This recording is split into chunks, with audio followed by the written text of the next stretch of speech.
se retrouve dans cette vidéo pour un Get Ready With Me avec des nouveautés, des produits un petit peu plus anciens. Bref, vous l'aurez compris, on va juste se préparer ensemble. Je vais faire un maquillage très simple, un peu le teint que je fais tous les jours, sauf qu'on va en profiter pour tester le fameux sérum de By Terry qui coûte un bras. Et ça, attention, je vais être intransigeante sur ce produit là.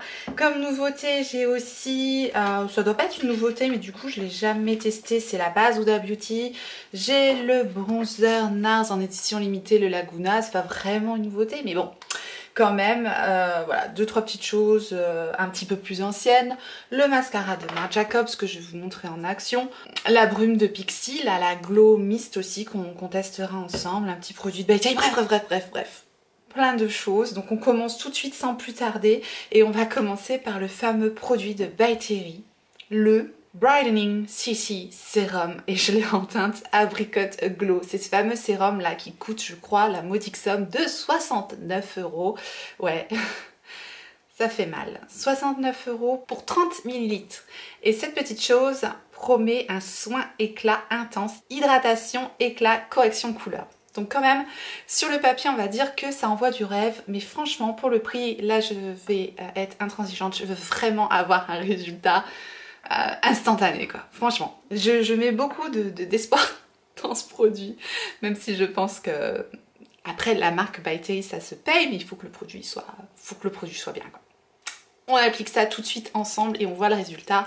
Je le secoue. Ça se présente sous forme de flacon pompe. Le conditionnement est très bien, hein. Rien à dire sur le conditionnement. Donc c'est très orange, hein, quand même. Apricot Glow, bah, c'est un petit peu couleur abricot. Donc voilà, j'en ai mis 2 pompes. Je vais appliquer ça sur le teint. Est-ce qu'on voit bien? Alors, ça a une très légère odeur de rose, l'odeur By Terry. Mais c'est pas du tout embêtant, ça sent pas trop fort. Ça sent moins fort que les produits de d'habitude. Donc je vais mettre ça partout et on va voir ce que ça donne. Est-ce que je vais avoir un teint corrigé, éclatant, magnifique pour la modique somme 69 €? Je sais qu'il va pas s'en remettre. Alors qu'est-ce que ça donne? À l'application, voilà, c'est agréable, c'est un sérum, ça pénètre vraiment bien dans la peau. La peau est douce. Je dois dire qu'à l'application, c'est agréable. Effectivement, ce que je peux dire après l'application de ce produit, c'est que ça donne une peau hydratée, en bonne santé, toute douce. Est-ce que j'ai un teint beaucoup plus éclatant qu'en début de vidéo? Je ne sais pas. Je le verrai au montage. Néanmoins, ça reste un produit très agréable à appliquer et le résultat est quand même assez satisfaisant. C'est pas un flop complet. C'est évidemment ce genre de produit que je vais avoir besoin de tester plusieurs fois avant de me faire un avis définitif. A priori, pour un premier essai, le résultat est beau. Bien sûr, je reviendrai sur ce produit-là. Maintenant, je vais faire mon teint avec les produits bien de ma rotation. J'en profite pour vous remettre la rotation make-up du mois de juin dans le petit ici si vous ne l'avez pas vu. Ça donne un peu l'ambiance du mois, ce que je vais utiliser pendant tout le mois. Donc pour faire mon teint, je vais appliquer un petit mélange du Charlotte Tilbury et du Forever de Dior. Mais avant ça, j'avais dit que je testais la Matte Perfection d'Huda Beauty que j'ai reçue dans la petite box là. Donc ça, je vais le mettre uniquement au niveau de ma zone T parce que j'ai une peau mixte, a tendance à briller un petit peu au niveau de la zone T. Donc je vais vraiment en mettre uniquement sur ma zone T pour garder un peu de lumière sur le reste du teint. Ça se présente comme ça, avec un petit embout en plastique, comme ça j'aime bien les embouts comme ça, en plastique transparent. Bon, j'aime bien. La base...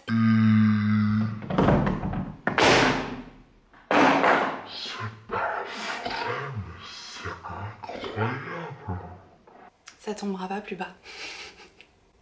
La base est quand même assez épaisse comme ça. C'est une texture qui est pas mal. J'aime bien. J'aime bien la texture un peu gel comme ça de la base. Bon, je la mets juste au niveau de la zone T et au niveau des pores aussi. Tac. Ça n'a pas vraiment de parfum. C'est très léger. C'est pas du tout gênant. Très agréable à appliquer. C'est très doux. C'est pas épais, c'est vraiment, ça fait comme un effet gel. C'est vraiment agréable. Je connaissais pas du tout cette base, on n'est pas du tout entendu parler. Donc on va voir ce que ça donne au niveau de la tenue des produits. Les fonds de teint que je vais utiliser, ce sont des fonds de teint que je connais très bien. Bon, à l'application, la base, j'aime bien. Ça fait pas d'aspect collant, c'est pas désagréable, ça pénètre bien dans la peau, c'est doux. Voilà, ça fait pas d'effet non plus qui dessèche la peau ou quoi que ce soit. Écoutez, RAS pour le moment. On continue, je ramasse tout. Je fais donc mon petit mélange, quelques gouttes du fond de teint de Dior que j'ai en teinte médium, qui est un tout petit peu trop foncé. Donc comme j'ai le Charlotte Tilbury Light Wonder en teinte fer, c'est ma teinte d'hiver, je rajoute quelques gouttes, c'est exactement la même texture, donc ça se mélange parfaitement ensemble. Je rajoute quelques petites gouttes du Charlotte Tilbury, voilà, je fais ma petite mixture. Je prends un gros pinceau fond de teint comme ça de Sigma, c'est le Max Kabuki 3D HD qui est comme ça, hyper pratique, ça va vite. Je mélange mon produit sur ma main, en même temps ça chauffe la matière, comme ça c'est déjà prêt. Et j'applique sur le visage.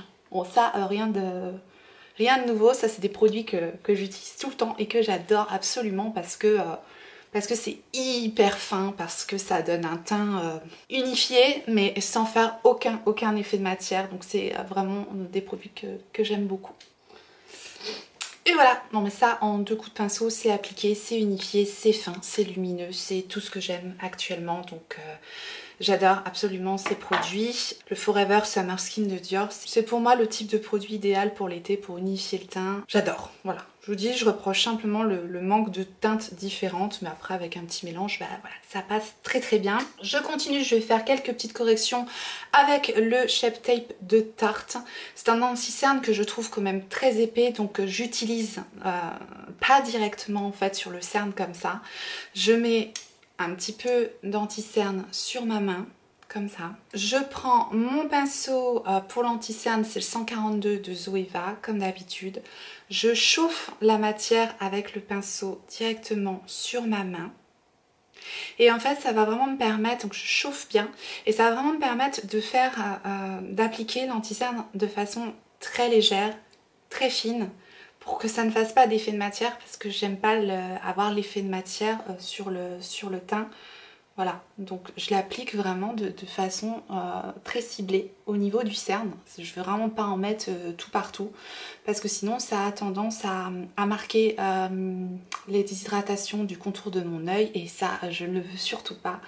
Donc voilà, je prends le pinceau, je tapote la matière au niveau du sillon, là où c'est noir. Je redescends un petit peu sur l'aile du nez pour faire la correction au niveau de l'aile du nez. J'en profite pour faire les quelques petites corrections des petites cicatrices que j'ai à droite à gauche. Si besoin, je reprends un petit peu de matière sur la main, mais toujours en chauffant bien la matière. Et j'applique vraiment de façon très ciblée au niveau du cerne. Voilà, c'est comme ça que j'utilise le Shape Tape. Sinon, autrement, il me dessèche le contour de l'œil. Après, j'aime beaucoup son aspect couvrant. Je sais qu'en utilisant ça, ça va vraiment pas bouger de la journée, et en l'utilisant de façon très ciblée comme ça plombe pas du tout le contour de mon œil. Bref, c'est vraiment comme ça que j'aime l'utiliser. Si vous avez des difficultés avec cet anti-cerne, essayez de cette technique-là. Je trouve que ça fonctionne très bien. Donc j'évite complètement d'aller au niveau des ridules de l'œil. Je fais la correction vraiment qu'au niveau du sillon. Voilà. C'est sûr que ça change de l'application qu'on voit très souvent, tac tac en triangle. Moi je peux pas, voilà, je peux pas faire ça avec cette anti-cerne. Pour moi c'est une catastrophe si je l'applique comme ça. Bien voilà, correction terminée. Mon teint est unifié, il y a peu de matière, on voit quand même ma peau en transparence, ça reste lumineux. C'est vraiment ce genre de teint que j'aime au quotidien. Donc voilà, je vous montre vraiment ce que je fais tous les jours. Après le petit plus, bah, c'est qu'il y a le truc by Terry et la base juste en dessous. Ça c'est la première fois que je teste, et en tout cas ça réagit parfaitement avec les produits que j'ai mis par dessus. Donc pour le moment, RAS, tout va bien. On continue. Ça c'est pas une nouveauté, à nouveau c'est dans ma rotation, c'est la poudre Too Faced Born This Way. C'est une poudre que j'aime beaucoup, je l'ai en teinte translucente. On va poudrer très légèrement le teint parce que je trouve que bah, ça termine bien le teint. Moi j'aime bien poudrer, voilà, ça dépend, mais là voilà, ça va être tout en légèreté pour garder la luminosité. Je vais prendre le gros pinceau du kit de Ananas, ça j'aime bien ce pinceau là, le S1. Je prends un petit peu de poudre et on l'applique, hein. On l'applique sur l'intégralité du teint. Et c'est une fois que j'ai terminé, que j'ai mis la poudre, que j'aime bien faire mes sourcils parce que je vais pouvoir les brosser et donc enlever tous les petits amas de fond de teint, de poudre qui se seraient mis dans les sourcils. Je prends mes produits de ma rotation, donc c'est un petit crayon à sourcils Drawing Eyebrow de Etude House. Je l'ai eu sur le site YesStyle. J'aime beaucoup ce crayon, donc je brosse tout simplement les sourcils pour me débarrasser, comme je vous ai dit, des petits dépôts qu'aurait pu se mettre dedans. Voilà, j'aime bien que les sourcils soient bien nets, qu'il n'y ait vraiment pas du tout de matière dedans. Ça, c'est pas joli, hein. Donc c'est à ce moment-là que je fais les sourcils. C'est vrai que sinon j'ai du mal à garder les sourcils propres. Il y a toujours la poudre qui tombe dedans, etc. etc. Et ensuite je prends l'embout crayon et puis je vais simplement remplir les sourcils comme je fais d'habitude. Voilà, n'oubliez pas de repasser un coup de goupillon une fois que vous aurez mis votre crayon. Ça va vraiment fondre le crayon dans les sourcils. Je trouve que ça donne un aspect plus naturel, plus joli, plus fondu. Après, on fait bien ce qu'on veut, mais voilà. Moi, c'est un petit conseil que je vous donne. Repasser un petit coup de goupillon derrière pour bien fondre en fait le crayon dans le sourcil.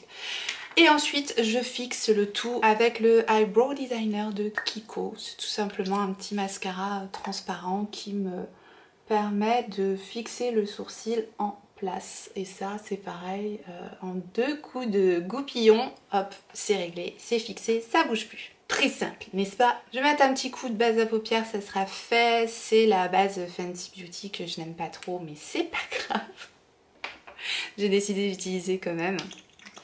Donc, puis il y a vraiment 3 fois rien comme produit là-dedans. Donc, bah voilà, on va l'utiliser aujourd'hui. Comme ça, en plus, ça me permet de vous la montrer en action. Vous voyez, elle est un peu transparente, je trouve. Elle unifie pas trop la paupière. Et c'est vrai que moi, j'aime bien sur les bases à paupières, surtout, que ça unifie la paupière, en fait. J'aime bien parce que j'ai des paupières un petit peu... voilà, il y a des petites veines, elles sont un petit peu sombres. Bref. C'est vraiment la première chose que j'aime dans une base à paupières, c'est qu'elle unifie, et celle-ci déjà elle l'unifie pas. Et une fois que je l'ai appliquée comme ça, eh bien je trouve qu'elle colle, donc elle est assez désagréable. Bref voilà, pour moi la base à paupières Fenty c'est pas vraiment une réussite. Mais ça va, j'en ai pas trop dans le petit format voyage là, il n'y a pas grand chose, j'arrive presque déjà au bout. Tant mieux. Après on peut pas lui enlever une chose, c'est qu'avec son côté un peu collant, elle va quand même agripper le fard, donc voilà. Elle a quand même ce côté-là positif, faut pas lui enlever tout de même. Une fois que j'ai mis la base à paupières, je prends ma poudre ULF, celle qui est dans le Project Pan, qu'on creuse bien. J'ai l'impression d'avoir les paupières qui restent collées comme ça. Donc je prends ça et je vais poudrer juste au niveau de l'arcade sourcilière, ce qui va me permettre de mieux fondre mes fards lorsque je vais les travailler au niveau de l'arcade sourcilière. J'ai limite hâte de la poudrer tellement ça colle. Voilà, c'est chose faite, vraiment cette base, c'est pas possible.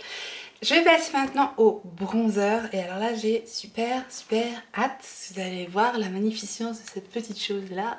C'était sur le site Look Fantastic que je l'avais eu, le bronzer NARS en édition limitée. Je crois qu'il est dispo maintenant sur le site de Sephora aussi. C'est le bronzer en teinte Laguna et regardez-moi cette beauté. Voilà, je ne l'ai pas encore utilisé.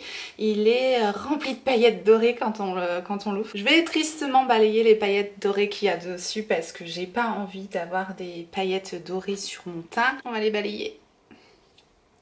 Oh, c'est dommage quand même, c'est joli, mais vous voyez, c'est vraiment qu'en surface quoi. Au début quand j'ai vu le truc, j'ai dit mais il y a des paillettes dorées dessus, ça va pas du tout. Et finalement après j'ai vu que c'était juste un topper pour, enfin une espèce de topping là pour décorer le produit, mais c'est triste en fait. Je sais pas, il n'y a qu'à moi que ça fait ça d'enlever un joli dessin sur un produit. Ben moi ça voilà, ça me fait quelque chose, ça va aller. Je vais me faire soigner, ça va aller. Le produit sent délicieusement bon, ça a une odeur de monoï et moi ça me rappelle Tahiti, Nouméa, Bora Bora. Bref, ça y est, je suis repartie, je voyage. Je vais prendre le S3 de Sananas, je vais prendre le bronzer Laguna. C'est un bronzer qui n'est pas mat, il est un peu lumineux ce bronzer. La couleur est très jolie. Et je vais l'appliquer, je vais faire un genre de bronzer contouring en fait. C'est la manière la plus simple pour moi d'appliquer le bronzer en fait, avec un pinceau assez précis comme ça. Je vais le mettre juste au-dessus du creux, comme ça. vous voyez, et je diffuse la matière, je remonte comme un bronzer en fait. Donc ça fait un bronzer un peu contouring. Et le truc s'applique merveilleusement bien, la couleur est sublime, j'adore. J'avais testé un petit échantillon du bronzer Laguna et j'avais eu un vrai coup de cœur pour ce bronzer et regardez ça, c'est tellement beau. Ça sent le soleil quoi, j'aime beaucoup. La texture est hyper fine, c'est exactement le type de bronzer que j'adore mettre en été. Méga gros coup de cœur. Là, ouais, j'adore, j'adore.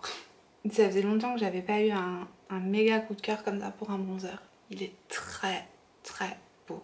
Il se construit tellement facilement, il s'applique facilement, il fait pas de taches, il se fond dans le teint, ça paraît naturel, c'est fin, c'est vraiment ce que j'aime quoi. Voilà, c'est vraiment le type de produit que j'aime. Gros coup de cœur. Ah, je suis contente. Ah, quand j'ai un coup de cœur produit, ça doit être direct. Hein. Je vais maintenant appliquer, c'est pas une nouveauté, c'est le Softwear Blush en teinte Wi-Fi de Lime Crime. C'est un bronzer qui n'est ni crème ni poudre. Voilà la teinte de ce bronzer. Il est très particulier, il est très très joli. Pour l'appliquer, je vais utiliser le S2B du kit de Sananas. C'est un blush, malgré qu'il ait un aspect un peu crème comme ça, il se transforme en poudre en fait après sur le teint. C'est très joli, vous allez voir, j'aime beaucoup, je le connais déjà. La teinte est vraiment belle. C'est hyper ensoleillé aussi. C'est... J'adore ce produit-là. Je sais pas si on le trouve encore, peut-être que vous l'avez dans vos tiroirs, il est merveilleux. J'aime beaucoup la teinte orangée de ce produit. Et c'est pareil, c'est d'une finesse. Je sais que le produit existe encore, la teinte, je crois que je l'avais pas retrouvé quand j'avais essayé de vous mettre les liens. Mais il y a d'autres teintes et la finesse du produit, le fait que ça soit imperceptible, ça fait pas du tout de démarcation, c'est hyper joli.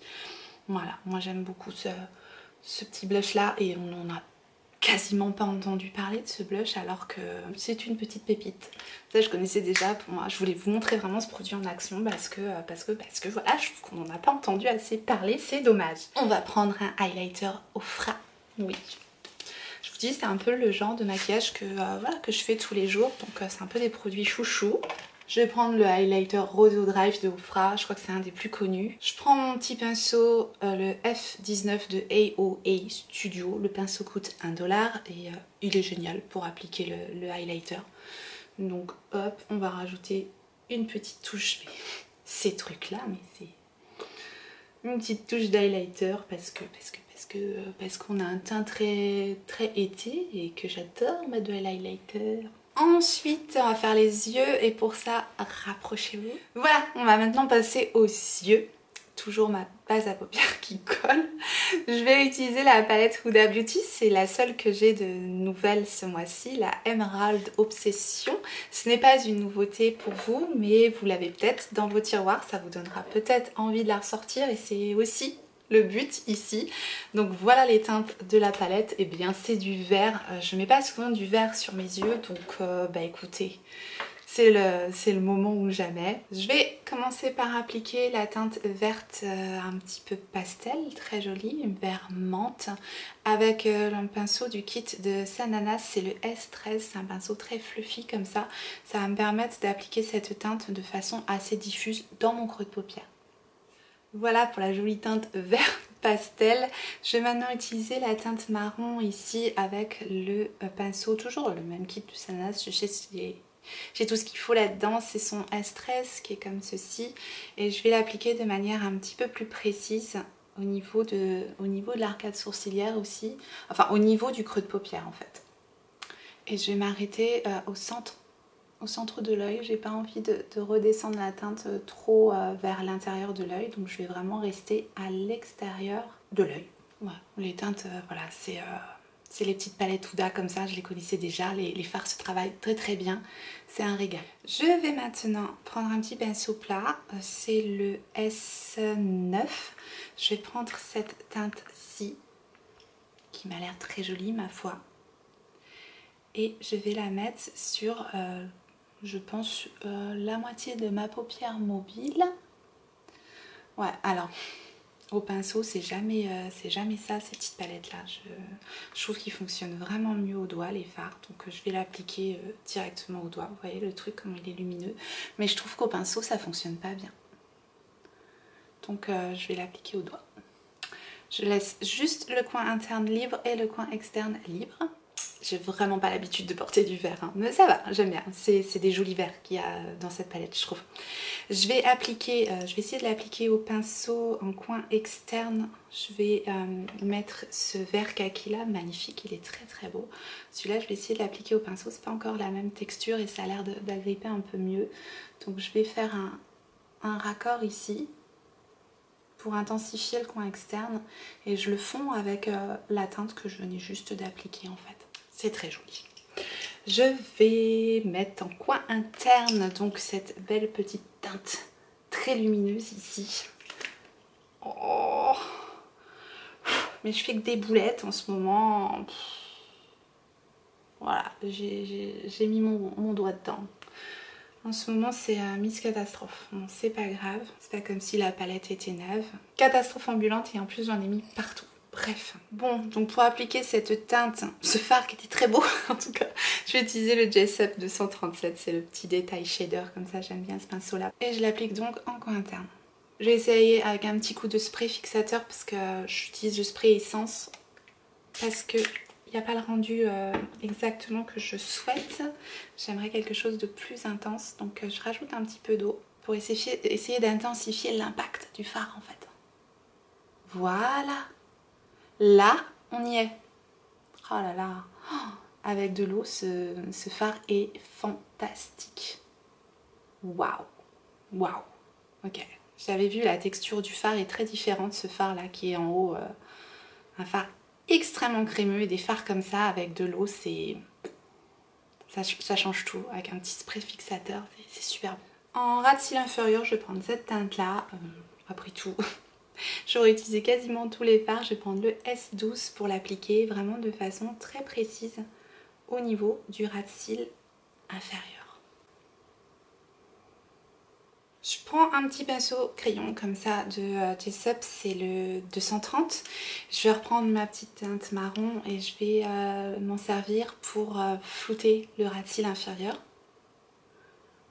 Et pour adoucir un petit peu le tout, je vais même reprendre un petit peu de cette teinte verte avec le pinceau que j'ai utilisé pour faire le dessus de l'œil. Et je vais encore un petit peu flouter avec la teinte verte pastel.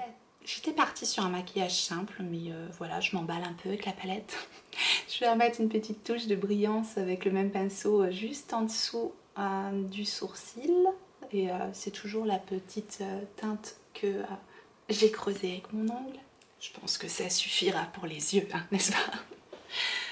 On va s'arrêter là, c'est une petite merveille cette palette. Je suis contente d'avoir des fards verts sur cette petite émeraude. Je ne l'aurais pas acheté, je pense, par moi-même, donc je suis contente de l'avoir eu dans la box parce que franchement, j'aime beaucoup le résultat. C'est vrai que j'ai pas l'habitude de voir du maquillage vert. Je vais rapporter un peu de lumière avec un crayon Marc Jacobs. Voilà, quand je veux un vert lumineux, c'est celui-là que je prends. C'est la teinte Peridot. C'est celui-là et donc je vais le mettre en ras de cils inférieur. Voilà, ce crayon est fantastique. J'étais vraiment absolument pas partie pour faire un maquillage aussi chargé. Vous savez le truc, tiens je vais mettre celle-ci, puis je vais mettre celle-ci, oh, puis je vais ajouter celle-ci et puis voilà avec quoi on se retrouve. C'est pas grave, le plaisir avant tout. C'est tout ce qui compte. Je fais pas des maquillages comme ça tous les jours, mais voilà. Mais ça m'arrive, je pars le matin faire un truc simple et je me retrouve avec ce genre de maquillage là. Bref, je vais vous montrer un petit peu l'effet du Marc Jacobs. Donc c'est son nouveau mascara, celui qui est zébré comme ça. Il s'appelle le At Last Lifting and Volumizing. Donc voilà comment est la brosse, plutôt simple, plutôt longue, avec des poils. Et moi j'aime plutôt bien l'effet qu'il a sur mes cils. Donc j'ai pas utilisé de base, j'ai pas utilisé de recourbe-cils, je vais vraiment vous montrer l'effet du mascara au naturel si je puis dire.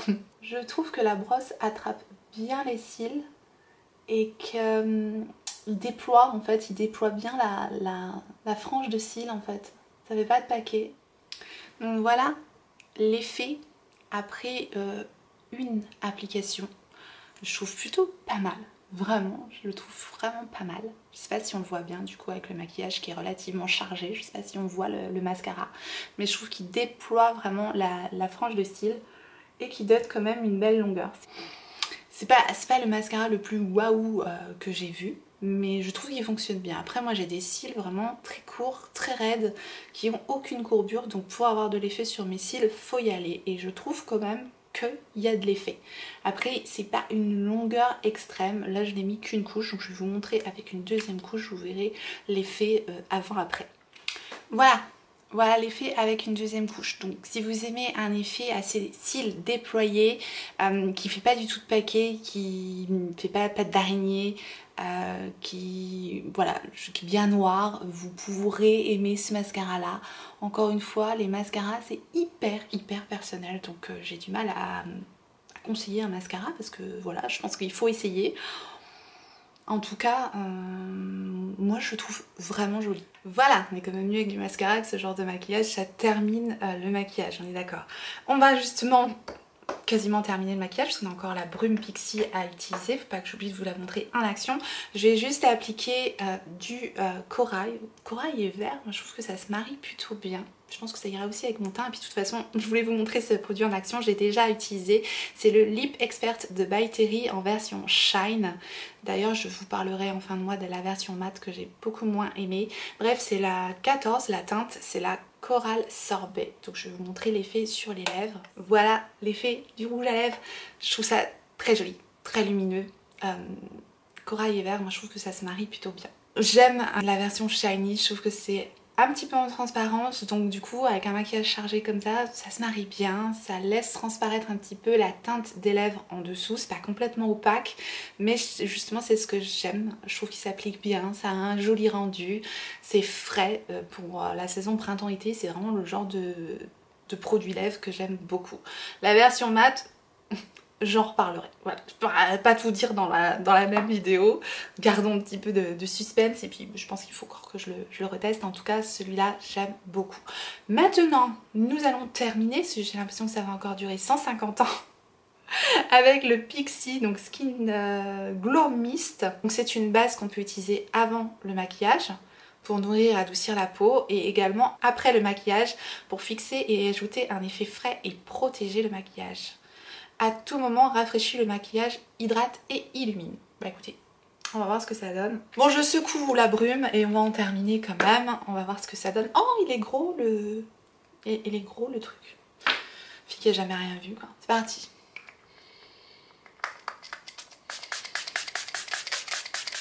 Ok, ça a une bonne odeur de limite un petit peu mentholé comme ça.